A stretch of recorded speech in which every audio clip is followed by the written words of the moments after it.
I'm going to do a series where I do a deep dive of the history and lore of every sword in Westeros. So please welcome to part 1 of the series where I do a deep dive of House Stark's ice. Now, not everybody knows this, but ice is not made for battle. It's a ceremonial sword. The sword in length is 6 feet. When asked if the sword has ever been used in battle, George replied it's too heavy and too clumsy. But he did say maybe the Mountain could use it, but I think that's a bit tongue-in-cheek. The width of the sword is said to be the size of a man's hand.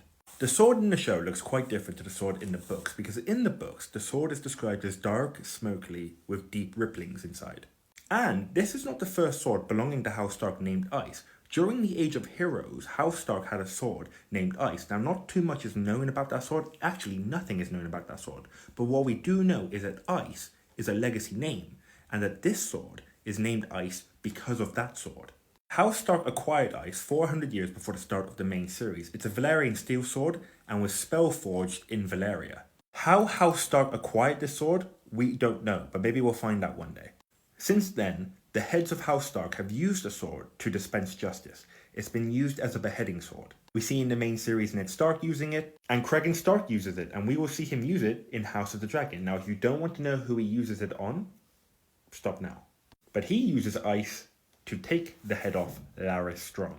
When we get to the main series, Ned uses ice to take out the deserter of the Night's Watch, and then in the book, he takes out Lady, Sansa's direwolf, after Arya's little scuffle with Joffrey, and Cersei demands that the wolf be taken out.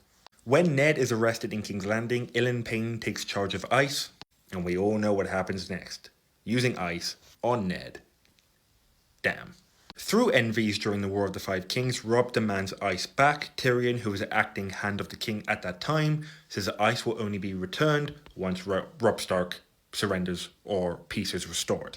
During the Battle of the Blackwater, ice is used again. Cersei demands Cersei take out 3 servants who try to escape. And ice is also used again after the Battle of the Blackwater once a Stannis man refuses to swear fealty to Joffrey. Eventually, Tywin Lannister has ice reforged into 2 new Valyrian steel swords, Widow's Wail and Oathkeeper. Widow's Wail is given to Joffrey on his wedding day.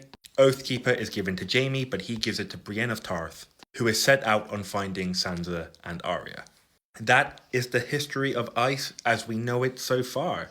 If people like this series, if people want me to do more, just let me know. I don't mind. I kind of like it. Yeah, let me know.